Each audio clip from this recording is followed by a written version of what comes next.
Hi, ഇന്ന് ഞാൻ ഇവിടെ പറയാൻ ഉദ്ദേശിക്കുന്ന വിഷയം കുട്ടികളിൽ ഉണ്ടാകുന്ന സോഷ്യൽ ആങ്സൈറ്റിയെ കുറിച്ചാണ്.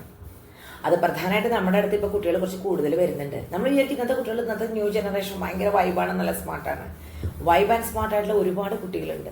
അതുപോലെ തന്നെ വളരെ ചെറിയ കുട്ടികൾ മുതൽ ഉള്ളിൽ വലിയുന്ന സ്വഭാവക്കാരായിട്ട് ഒരുപാട് പേരുണ്ട്. ചിലരെ ഇൻട്രോവേർട്ട് എന്നുള്ള രീതിയിൽ പറയുന്നുണ്ട്, ചിലർ സോഷ്യൽ ആങ്സൈറ്റിയുടെ പുറത്താണ് വരാത്തതെന്ന് പറയുന്നത്. അപ്പോൾ അതിൽ പ്രധാനമായിട്ടുള്ളൊരു വിഷയം സോഷ്യൽ ആങ്സൈറ്റിയെ കുറിച്ചാണ് എനിക്ക് പറയാനുള്ളത്. എന്താ ഈ സോഷ്യൽ ആങ്സൈറ്റി എന്ന് പറഞ്ഞിട്ടുണ്ടെന്നുണ്ടെങ്കിൽ, ഒരു പ്രശ്നം കൊണ്ടല്ല കുട്ടികൾക്ക് സോഷ്യൽ ആങ്സൈറ്റി ഉണ്ടാവുന്നത്. ഒരു ഗ്രൂപ്പ് ഓഫ് പ്രോബ്ലംസ് അവരെ ബാധിക്കുമ്പോൾ ആദ്യം കിട്ടുന്ന ചെറിയ അടി ചിലപ്പോൾ ബാധിക്കില്ല, പിന്നെ തുടർച്ചയായി കിട്ടുന്ന അടികളാണ് നമ്മളെ ഏറ്റവും അധികം ബാധിക്കുക.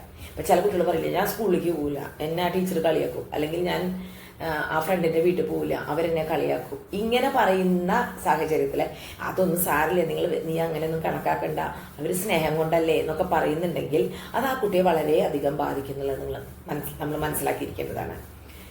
ഇനി സോഷ്യൽ ആങ്സൈറ്റിയുടെ വേറൊരു കാര്യം പറഞ്ഞാൽ, ഈ പറയുന്ന ഗ്രൂപ്പ് ഓഫ് പ്രശ്നങ്ങൾ എന്തൊക്കെയാണെന്ന് നമുക്കൊന്ന് നോക്കാം.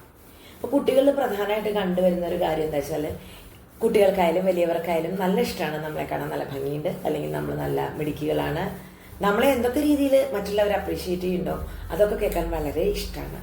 നേരെ മറിച്ച് ചിലപ്പോൾ നമ്മൾ എന്ത് ചെയ്യും, നമ്മുടെ കുട്ടികളെ തമാശയ്ക്കായിട്ട് കളിയാക്കും, തമാശയ്ക്കല്ലാതെയും കളിയാക്കും. നിനക്കിപ്പോൾ അത്ര വലിയ കഴിവൊന്നുമില്ല, നിന്റെ വിവരമൊക്കെ എനിക്കറിയാം എന്നൊക്കെയുള്ള രീതിയിൽ കളിയാക്കും. അല്ലെങ്കിൽ താരതമ്യം ചെയ്യും. ചിലപ്പോൾ സിബ്ലിംഗ് ആയിട്ടാവും താരതമ്യം ചെയ്യുക, അല്ലെങ്കിൽ ചിലപ്പോൾ ക്ലാസ്സിലെ മറ്റുള്ള കുട്ടികളായിട്ടായിരിക്കും, അല്ലെങ്കിൽ അടുത്തുള്ള കുട്ടികളായിട്ടായിരിക്കും. ഇത് ഈ കുട്ടിയിൽ പിന്നീട് അവരെ കാണുമ്പോൾ, ആ കുട്ടികളുടെ പാരൻസിനെയോ അവരുടെ ഫാമിലിയോ ഒക്കെ കാണുമ്പോൾ ഒരു ഇൻഹിബിഷൻ തുടങ്ങി വെക്കും. അവരോട് സംസാരിക്കാൻ, അവരെ കാണുമ്പോൾ മാറി നിൽക്കുകയൊക്കെ ചെയ്യും. പിന്നെ ഈ കളിയാക്കൽ ചിലപ്പോൾ നമ്മളുടെ ബന്ധുക്കൾ വീട്ടിൽ വരുമ്പോൾ പാരൻസ് കളിയാക്കിയെങ്കിലും വെച്ചിട്ട് മാറി നിൽക്കുന്ന കുട്ടികളുണ്ട്. ഇത് ഒരുപാട് സ്വാനുഭവത്തിൽ നിന്നും അല്ലാതെ ഞാൻ കണ്ടിട്ടുണ്ട്. അപ്പൊ നമുക്ക് ഇങ്ങനൊരു അനുഭവങ്ങൾ വരുമ്പോൾ നമ്മൾ എന്താ ചെയ്യേണ്ടത്, നമ്മൾ നമ്മുടെ ആറ്റിറ്റ്യൂഡ് ട്യൂൺ ചെയ്ത് മാറ്റാൻ ശ്രമിക്കണം. അല്ലെങ്കിൽ കുറെ വലുതായിട്ട് ആ കുട്ടികൾ നമ്മളെ ഇതേമാതിരി കളിയാക്കുമ്പോൾ ചിലപ്പോൾ നമുക്ക് ഉൾക്കൊള്ളാൻ പറ്റില്ല, നമ്മളുടെ ഈഗോ അതിനെ സമ്മതിക്കില്ല. അപ്പോ ഈ TCL എന്ന് പറഞ്ഞിട്ടുണ്ടെങ്കിൽ ഇപ്പൊ നമ്മൾ വിചാരിക്കും, ഇത് ഇത്ര ചെറിയ വിഷയത്തിലൊക്കെയാണോ നീ ഇത്രയ്ക്ക് വിഷമിക്കണേ? ആണ്. മറ്റുള്ളവർക്ക് ചെറുതാണെന്ന് തോന്നുന്ന വിഷയം നമുക്ക് വലുത് തന്നെയാണ്, യാതൊരു സംശയവുമില്ല. അതുപോലെ ബുള്ളിങ് ഒക്കെ വരുമ്പോൾ കുട്ടികൾക്ക് സഹിക്കാൻ പറ്റില്ല. ശരിക്കും പറയാച്ചാല് കുട്ടികൾക്ക് മാത്രമല്ല, വലിയവർക്കും സഹിക്കാൻ പറ്റില്ല. അപ്പൊ കൊച്ചുകുട്ടികളുടെ കാര്യം എന്തായിരിക്കും?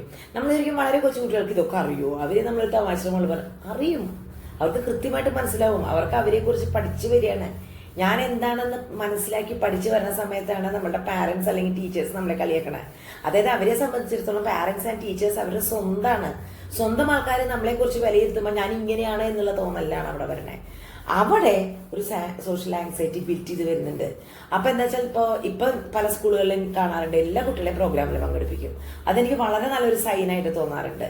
നിർബന്ധിതല്ലാണ്ട് സ്നേഹത്തോട് കൂടിയിട്ട് കുട്ടികൾക്ക് വേണ്ടിയിട്ടുള്ള ഇതുപോലെ ഗ്രൂപ്പ് ഡാൻസുകൾ, ഗ്രൂപ്പ് മ്യൂസിക് ഒക്കെ വരുമ്പോൾ എല്ലാവരെയും കേട്ടിട്ട് വളരെ നല്ലൊരു കാര്യമാണ്. കുട്ടികൾക്ക് അത് പതുക്കെ പതുക്കെ സ്റ്റേജിനോടുള്ളൊരു മടുപ്പും പേടിയും മാറിപ്പോകും. പിന്നെ വീടുകളിൽ നടക്കുന്ന ഹാരാസ്മെന്റ്സ്, അത് വെർബൽ ആയിക്കോട്ടെ ഫിസിക്കൽ ആയിക്കോട്ടെ, കുട്ടികളിൽ അത് വളരെയധികം ബുദ്ധിമുട്ടുണ്ടാക്കും. പലതരത്തിലുള്ള ബുദ്ധിമുട്ടിന്റെ ഒപ്പം ഒരു ബുദ്ധിമുട്ട് സോഷ്യൽ ആങ്സൈറ്റി ആയിട്ട് തന്നെയാണ് കടന്നു വരിക.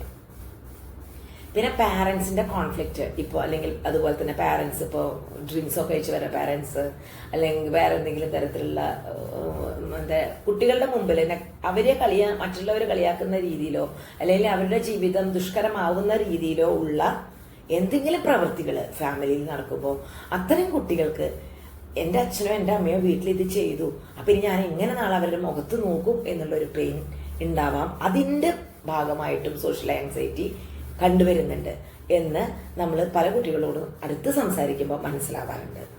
ഇപ്പൊ സോഷ്യൽ ആങ്സൈറ്റി അല്ലെങ്കിൽ ഒരു ഇൻട്രോവേർട്ട് ആയിട്ടുള്ള കുട്ടികളെ കൗൺസിൽ ചെയ്യാൻ ഭയങ്കര ബുദ്ധിമുട്ടാണ്. അവരവരുടെ ഉള്ളിലുള്ള ബുദ്ധിമുട്ടുകൾ നമ്മളോട് പറയാൻ സമയങ്ങളെടുക്കും. ചിലപ്പോൾ സിറ്റിങ്ങുകൾ തന്നെ എടുത്തുനിന്ന് വരും. പക്ഷെ അവർ പറയുന്ന പല കാര്യങ്ങളും നമുക്ക് ഉൾക്കൊണ്ട് അവരുടെ കൂടെ നിൽക്കുകയാണെങ്കിൽ അവരിലുള്ള ആ ബുദ്ധിമുട്ട് മാറും എന്ന് ഉറപ്പിച്ചു പറയാൻ പറ്റും. കാരണം നമ്മൾ അവരിൽ കണ്ടെത്തേണ്ടത് അവരുടെ സ്ട്രെങ്ത് എന്താണ്, അവരുടെ വീക്ക്നെസ്സുകൾ എന്താണോ അവരുടെ സ്ട്രെങ്ത്, ആ സ്ട്രെങ്ത്തിനെ നന്നായിട്ട് അപ്രീഷിയേറ്റ് ചെയ്യുക. എങ്ങനെയാണോ നമ്മുടെ കുട്ടികളെ ആക്സെപ്റ്റ് ചെയ്യാനായിട്ട് പറ്റുന്നത്? നമ്മുടെ കുട്ടികളെ പറഞ്ഞിട്ടുണ്ടെങ്കിൽ നമ്മുടെ പ്രസവിച്ച കുട്ടികൾ മാത്രമല്ല, നമ്മുടെ ചുറ്റുമുള്ള എല്ലാ കുട്ടികളും നമ്മുടെ മക്കളാണ്. അവരെ നമുക്ക് ചേർത്ത് നിർത്തണം. അവരുടെ വിഷമങ്ങൾ എന്താണോ എന്നുള്ളത് നിർബന്ധപൂർവ്വം ഒന്നും ചോദിക്കേണ്ട, വെറുതെ സൗഹൃദം ഉണ്ടാക്കി പതുക്കെ ചോദിച്ച് മനസ്സിലാക്കി അവരുടെ കൂടെ നിന്ന് ഞാൻ ഇവരുടെ അല്ലെങ്കിൽ ഇവരുടെ സുഹൃത്താണെന്ന് ഈ പറയുന്ന ആള് എൻ്റെ സുഹൃത്താണെന്ന് കുഞ്ഞുങ്ങൾക്ക് തോന്നണം. അങ്ങനെ തോന്നിയാൽ തീർച്ചയായിട്ടും അവർ നമ്മളുടെ അടുത്ത് അവരുടെ വിഷമങ്ങൾ പറയും, നമുക്ക് അവരെ കൂടെ നിർത്താൻ പറ്റും. അവരുടെ അതേ ഇഷ്ടങ്ങളുള്ള സുഹൃത്തുക്കളെ കണ്ടെത്തി കൊടുക്കാനും നമുക്ക് സഹായിക്കാം. അതുകൊണ്ട് തെറ്റൊന്നുമില്ല. അപ്പൊ അവരുടെ ഇടയിൽ ഒരു കോൺവെർസേഷനൊക്കെ ബിൽട്ടപ്പ് ആയിട്ട് വരും. പിന്നീട് അവർക്കത് കുറച്ചുകൂടെ അങ്ങോട്ടും ഇങ്ങോട്ടും പോസിറ്റീവ് പറയുകയും അതുപോലെ അവരുടെ എന്താ പറയുക കഴിവുകളെ അംഗീകരിക്കുന്ന ആൾക്കാർ ചുറ്റുമുണ്ട് എന്ന് മനസ്സിലാക്കുകയും ചെയ്യുമ്പോൾ ഈ സോഷ്യൽ ആങ്സൈറ്റിയിൽ വളരെ വ്യത്യാസം ഉണ്ടാവും. പോസിറ്റീവ് സ്ട്രോക്ക് കൊടുക്കുമ്പോൾ പോസിറ്റീവായിട്ട് നമ്മൾ കണ്ട കാര്യങ്ങൾക്ക് കൃത്യമായിട്ട് കൊടുക്കണം. നെഗറ്റീവായിട്ടുള്ള കാര്യങ്ങൾ കാണുമ്പോൾ അവരെ അല്ലെങ്കിൽ അവരുടെ വീക്ക്നെസ്സസ് കാണുമ്പോൾ അവരെ അതൊന്ന് പതുക്കെ നമുക്ക് സംസാരിച്ച് മാറ്റി എങ്ങനെ മുന്നോട്ട് കൊണ്ടുവരാമെന്ന് കൂടെ ശ്രമിക്കേണ്ടതുണ്ട്.